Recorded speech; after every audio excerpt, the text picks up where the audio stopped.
Hello everybody. Tonight I'm going to be making me up some homemade egg rolls. It's real easy to do. They're real tasty. You can make up, 8 to 10 of these things and snack on them for the next 2 days, but they sure are delicious. So let's get started. First thing I want to do is finely chop and shred my head of cabbage. The finer you get it, the easier it is to work with. You can use any type of lettuce that you want to, but you just give this a good chop and get it as finely as you can. Next, I'm going to take my ground pork. And I'm just going to brown this. I'm going to add about a teaspoon of water. That'll help get this as fine as I can. This will take 3 or 4 minutes to do. When our ground pork is almost there, I'm going to add a teaspoon of soy sauce, teaspoon of black ground pepper, teaspoon of granulated garlic,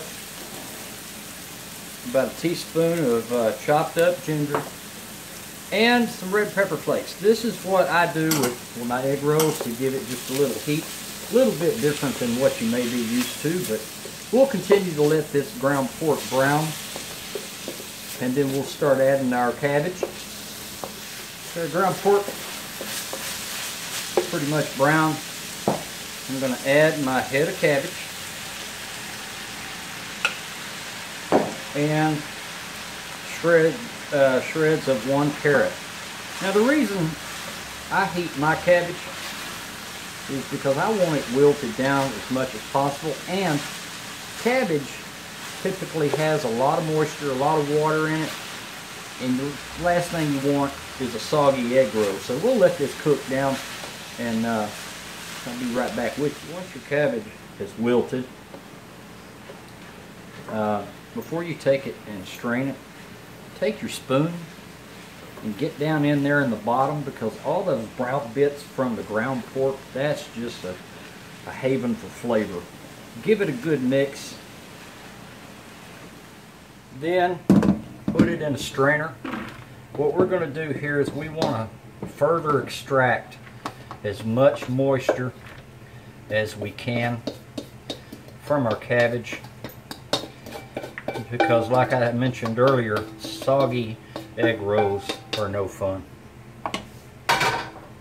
Give it a good press. That'll help get as much moisture out as you can. And after we do this for a couple of minutes, what we're going to do is we're going to let this cool for about 1.5 hours to 2 hours before we start making our egg. Our cabbage has been cooling off. I put it in the fridge for a couple of hours.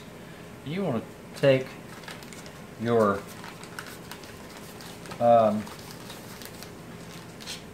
egg roll wraps. This is what I bought. I got it at Walmart. It's pretty cheap, a couple bucks. You just lay it out. You want a little cup of water. Just take your finger and trace the 2 sides farthest from you. That's going to help hold this together. You want to wrap it tight. I'm fixing to show you how to do that. It smells good to eat raw like this before I even fry it. But anyway, you just roll it up, tuck it in really tight, take your edges, fold them in, and just roll it. That water is going to help seal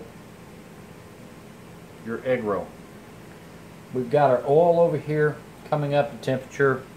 I've been using a candy thermometer. I want to get it up to 350 degrees before we drop our egg rolls in the oil. So while we're waiting on that, our oil has reached 350 degrees. And we're going to start placing our egg rolls in our pan. You don't want to overcrowd your pan, otherwise you're going to end up steaming these things. It only takes about 3 minutes for each of these egg rolls to brown up. So you just kind of keep moving them around a little bit. See how quickly they're browning up? It doesn't take long at all. And we'll continue this until we give it a turn. Look at that. Look at that beautiful brown color. Man, I can't wait to eat this. I love egg rolls. Alright guys, Our egg rolls are done. I think I made about 8 of them. I'll snack on them in the next couple of days. But I tell you what, look at that. Perfect golden brown color. Nice cabbage and carrots and some spices in there. I'm going to have this with some pepper steak I also made tonight. So until next time, give this a try. It's real easy to do. Takes a little time to let your cabbage cool off once you heat it, if you elect to do it that way. So anyway, be nice to everybody, guys, and I'll see y'all next time. Thank you so much for watching. I appreciate it.